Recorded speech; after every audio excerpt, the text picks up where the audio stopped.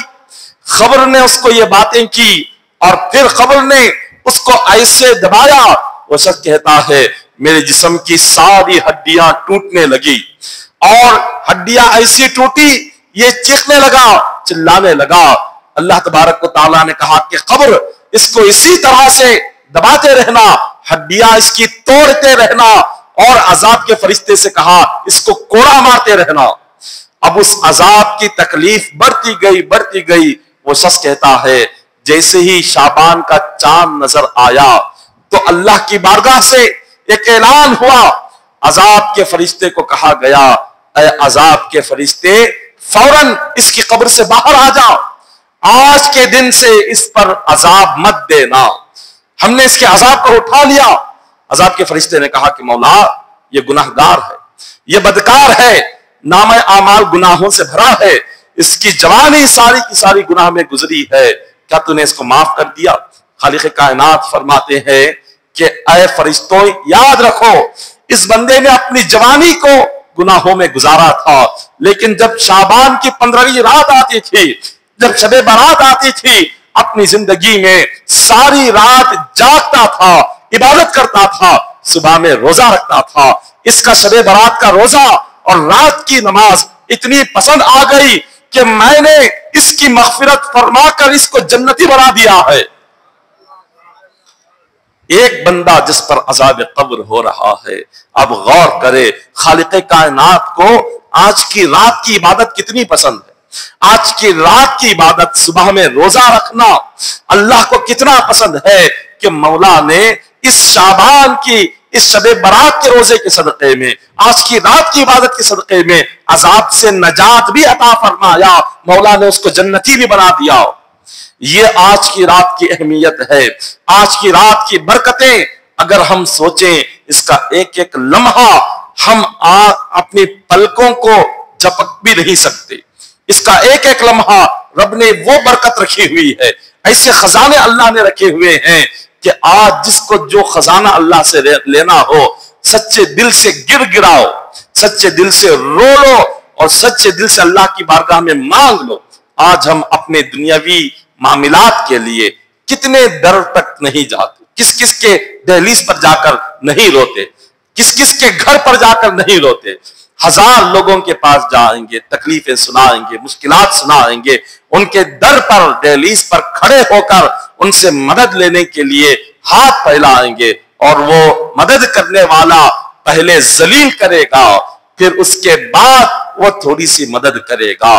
انسان کا یہی حال ہے، یہ ہزار دروازے پھرنے کے بجائے، ہزار دہلیزوں پر جا کر اپنی تکلیفیں بیان کرنے کی بجائے آج کی رات اللہ کے در پر آؤ، اس کی دہلیز پر آج گر گرا کر سچے دل سے مولا کی بارگاہ میں مانگو۔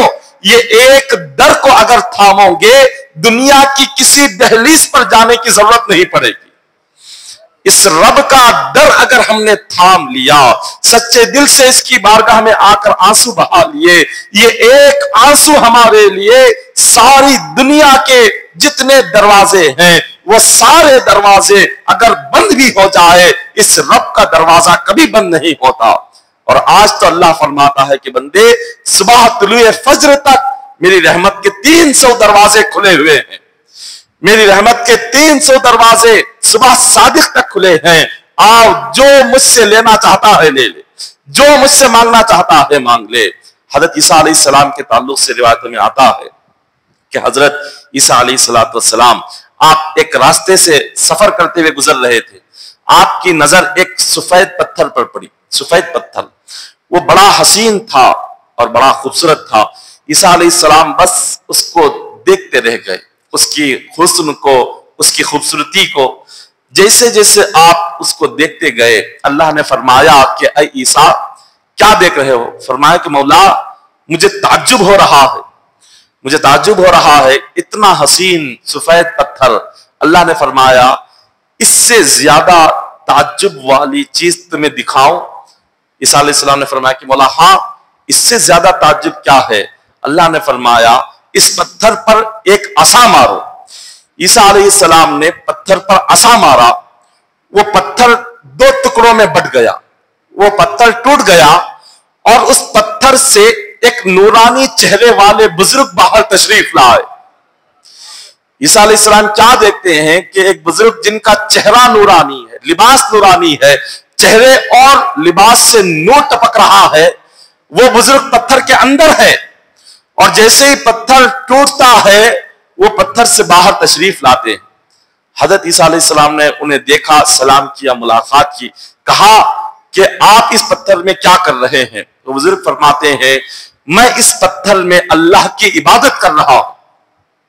پوچھا کہ اس پتھر میں کب سے عبادت کر رہے ہیں؟ فرمایا کہ اس پتھر میں 400 سال سے میں اللہ کی عبادت کر رہا ہوں۔ 400 سال سے، 1 سال نہیں، 2 سال نہیں، 400 سال سے پتھر کے اندر عبادت کر رہے ہیں۔ عیسیٰ علیہ السلام نے پوچھا کہ یہ جو 400 سال سے آپ عبادت کر رہے ہیں، آپ کو روزی کہاں سے آتی ہے؟ بھوک لگتی ہے تو کیا کھاتے ہیں؟ پیاس لگتی ہے تو کیا پیتے ہیں؟ عیسیٰ علیہ السلام نے فرمایا اللہ نے میری روزی کے لیے اس پتھر کے اندر ایک انگور کا درخت پیدا فرما دیا ہے، انگور کا درخت پتھر کے اندر پیدا فرما دیا، جب بھی بھوک لگتی ہے اس درخت کے انگور توڑ کر کھا لیتا ہوں، اور پیاس جب لگتی ہے تو اللہ نے اس پتھر کے اندر ایک ایسے پانی کی نہر پیدا فرما دی ہے کہ اس پانی کی نہر میں ایسا پانی آتا ہے جو برف سے زیادہ ٹھنڈا ہے، شہد سے زیادہ میٹھا ہے، کستوری سے زیادہ خوشبودار ہے، دودھ سے زیادہ سفید ہے۔ ایسا پانی یہاں سے پتھر کے اندر، یہاں سے پانی بھی جاری ہے اور کھانے کے لیے انگور کے درخت بھی پیدا ہو رہے ہیں۔ آپ دیکھیں جو بندہ اللہ کا ہو جاتا ہے، خدا غیب سے اسے روزی پتھر کے اندر عطا فرماتا ہے۔ شرط کیا ہے؟ اللہ کا بننا۔ شرط کیا ہے؟ اللہ کا ہو جانا۔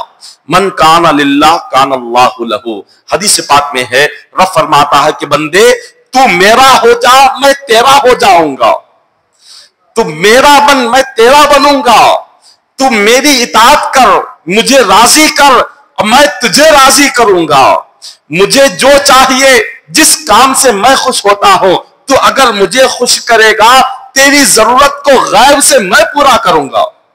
یہ اللہ کا وعدہ ہے۔ ایک پتھر کے اندر مولا 400 سال سے رزق دے رہا ہے، کھانا دے رہا ہے، پانی دے رہا ہے۔ بتائے انہوں نے کون سی محنت کی؟ وہ کون سی محنت کر رہے تھے؟ کون سا کاروبار کر رہے تھے؟ کون سی تجارت کر رہے تھے؟ وہاں پر کس کاروبار سے روزی آ رہی تھی؟ نہ کوئی کاروبار، نہ تجارت، نہ کوئی محنت، بس ایک ہی کام تھا، اللہ کی عبادت کرنا۔ اس کے صدقے میں مولا پتھر کے اندر غیب سے روزی عطا کر رہا ہے۔ ہمیں اپنا ایمان مضبوط کرنا چاہیے اللہ کی ذات پر، اپنا ایمان اللہ کی ذات پر مضبوط کرے کہ جو رب پتھر پر ماننے والوں کو، پتھر کے آگے سجدہ کرنے والے کافروں کو روزی دے رہا ہے، تو اللہ کے سامنے سجدہ کرنے والے کیا مسلمان کو روزی نہیں دے گا؟ جب کافر کو دے رہا ہے تو مومن کو بھوکا پیٹ کیسے سلا سکتا ہے؟ لیکن بات اللہ پر یقین کی ہے، بات اللہ پر بھروسے کی ہے۔ ہمیں یقین اور بھروسہ اللہ پر جب کم ہوتا ہے، حدیث قدسی خدا فرماتا ہے کہ بندے تو میرے تعلق سے جو گمان کرے گا میں تیرے ساتھ ویسا ہی کروں گا. اگر تم میرے تعلق سے اچھا گمان کرے گا تیرے ساتھ اچھا کروں گا, میرے تعلق سے برا گمان کرے گا تیرے ساتھ برا کروں گا. اللہ کے تعلق سے ہم جو گمان کریں گے وہی بندے کے ساتھ ہوگا. حضرت عیسیٰ علیہ السلام نے جب یہ منظر دیکھا اتنا خوش ہوئے, اللہ سے کہا کہ مولا ایک بندہ اس پتھر میں 400 سال سے تیری عبادت کر رہا ہے, مجھے ایسے لگتا ہے روئے زمین پر اس بندے سے بہتر کوئی دوسرا بندہ نہیں ہے.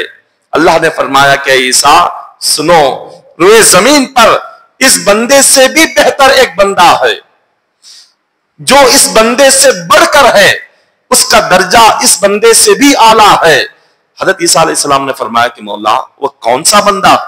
یہ ایک طرف 400 سال کی عبادت کرنے والا, پتھر کے اندر رہنے والا, اس نے پلک جھپکنے کے برابر تیری نافرمانی نہیں کی, اس سے بھی زیادہ بڑھ کر درجہ رکھنے والا, اس سے زیادہ فضیلت رکھنے والا کون ہے؟ خالق کائنات فرماتا ہے کہ عیسیٰ جو کوئی بندہ مومن میرے مصطفیٰ کا غلام شب برات میں اگر 2 رکعت نفل پڑھ لے یہ 400 سال کی عبادت سے آگے بڑھ جائے گا. 2 رکعت نفل رب نے فرمایا یہ 400 سال کی عبادت سے آگے بڑھ جائے گا. تو سوچے جب 2 رکعت نفل کا یہ حال ہے, اگر آج کی رات ساری رات ہم عبادت میں لگائیں خدا کی کیا رحمتیں برسے گی. اس طرح سے آج کی رات سب سے پہلے آپ عبادت کر رہے ہوں تو پہلے قضائے عمری ادا کریں. قضائے عمری کیا ہے؟ جو اپنی چھوٹی ہوئی نمازیں فرض جو ہوتا ہے بندے کے لیے سب سے پہلے اس کو ادا کرنا, نفل بعد میں ہے. قضائے عمری جو ہماری زندگی کی چھوٹی ہوئی نماز ہے اس کو پڑھ لیا کرے. آپ جیسے فجر کی 2 رکعت ہے, ظہر کی 4 رکعت, فجر کی 2 رکعت سے آپ شروع کرے. فجر کی 2 رکعت قضائے عمری میں پڑھتا ہوں فرض واسطے اللہ کے میرا کعبۃ اللہ شریف کے, اس طرح نیت کر کے 2 رکعت پڑھے. پھر اس کے بعد ظہر کی 4 کی نیت کرے, قضائے عمری 4 رکعت میں پڑھتا ہوں. پھر اس کے بعد عصر کی 4 رکعت کی نیت کرے, پھر مغرب کی 3 کی, پھر عشاء کی 4, پھر واجب الوتر کی 3. یہ تمام قضا کرنا ہے. سنت کی قضا نہیں ہے, نفل کی قضا نہیں ہے, فرض اور واجب یہ نمازوں کی قضا ہے. یہ ایسا آپ 6 نمازیں کر لیں گے, 5 وقتہ نماز, 3 واجب الوتر, یہ 6 کر لیں گے تو ایک دن کی نماز یہ ادا ہو جائے گی. اس طرح سے آپ جتنے دن کی آج کی رات پڑھ سکتے ہوں پڑھ لیں. اور اس کے علاوہ اگر کوئی نفل نماز پڑھنا چاہتے ہیں شب برات کی خاص نفل نماز تو 2 نمازیں ہیں. سب سے پہلی نماز ہے اپنے رزق کی تنگی دور کرنے کے لیے. اگر کوئی تنگ دست ہے اور روزی میں برکت نہیں ہے, خیر نہیں ہے, اور بندہ چاہتا ہے کہ اس بندے کی رزق میں اللہ غیبی مدد پیدا فرمائے اور رزق میں تنگی ہو, گھر میں برکت ہو, تو اس کے لیے یہ فرمایا ہے بزرگان دین نے کہ آج کی رات وہ سب سے پہلے 2 رکعت نفل نماز کی نیت کرے. جب 2 رکعت نفل نماز کی نیت کریں گے تو نیت کیا ہوگی کہ 2 رکعت نفل شب برات کی پڑھتا ہوں واسطے اللہ کے میرا کعبۃ اللہ شریف کے, یہ کہہ کر رکعت باندھے. ہر رکعت میں سورہ فاتحہ 1 مرتبہ, آیت الکرسی 1 مرتبہ, سورہ اخلاص قل هو اللہ احد 15 مرتبہ اس کو پڑھنا ہے. ہر رکعت 2 رکعت ہی ہے, ہر رکعت میں سورہ فاتحہ 1 مرتبہ اور آیت الکرسی 1 مرتبہ, 15 مرتبہ سورہ اخلاص قل هو اللہ احد. یہ 2 رکعت ہو جانے کے بعد سلام جیسے ہی پھیریں تو آپ 100 مرتبہ درود شریف پڑھ لیں اور اس کے بعد آپ اللہ کی بارگاہ میں رزق کی برکت کی دعا مانگے. اللہ تعالیٰ اپنے رزق کے دروازے آپ پر کھول دے گا. اللہ تعالیٰ بے انتہا رزق اور روزی عطا کرے گا. یہ پہلی نفل نماز ہے. اور دوسری جو نفل نماز ہے اپنے قبر کے عذاب سے نجات حاصل کرنے کے لیے اور گناہوں کی بخشش کے لیے, جنت کے داخلے کے لیے, یہ 8 رکعت ہے. 4 رکعت کر کے پڑھنا ہے. 8 رکعت 4 رکعت کر کے پڑھنا ہے. نیت وہی ہے شب برات کی 4 رکعت نفل نماز پڑھتا ہوں واسطے اللہ کے میرا کعبۃ اللہ شریف کے. اس طرح نیت باندھے اور ہر رکعت میں سورہ فاتحہ کے بعد 10 مرتبہ سورہ اخلاص قل هو اللہ احد کا سورہ 10 مرتبہ پڑھنا ہے. 8 رکعتوں میں بھی پہلی ہر ایک رکعت میں 1 مرتبہ سورہ فاتحہ, 10 مرتبہ سورہ اخلاص.